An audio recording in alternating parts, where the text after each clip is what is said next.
we're going to build a panorama inside of Photoshop Elements 10 here. I'm going to choose File, New, and Photo Merge Panorama from the menu. And up will come the Photo Merge dialog box.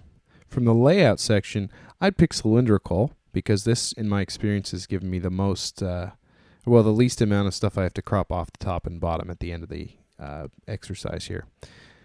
From the Source File section, I'm going to click on Browse, and I'm going to go into the folder where my images are. I'm going to click on the first one, shift-click on the last one, click Open, and it's going to bring those all in. And I'm going to leave those set at the default. Just click OK. And then Photoshop's going to open up each of the individual files, and then it's going to figure out where they need to be repositioned. And if you shot them with the appropriate amount of overlap, then they will probably be okay. And then it's going to lay them all out and create a sort of a merge of all of them. It's going to ask me the first thing to clean the edges if I want to or not. And what that means basically is it's going to use content aware technology to try and fill in the gaps that it leaves, which you can do. Sometimes you get good results, sometimes you get great results, sometimes you get lousy results. But it's pretty self-explanatory if you do it, so I'm going to show you how you would go about not doing it. So if I choose no, I've got all of this right here, and the first thing I'm going to want to do is to go down to my Layers menu and just choose Flatten Image.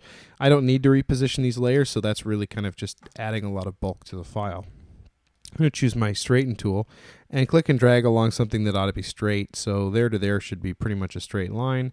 I'm just going to let go of that, and it's going to have repositioned it, and it looks good. Next thing I'm going to do is I'm going to grab my Crop tool here, and I'm going to drag out a rectangle into the area. And I want to make sure that none of this white here is in my final selection, so I'm just going to tweak this a little bit.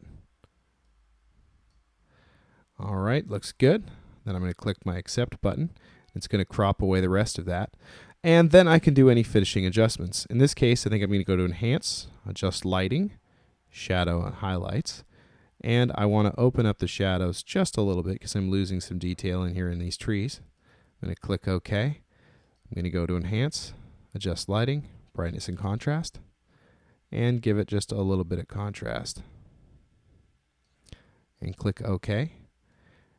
And there is our final image.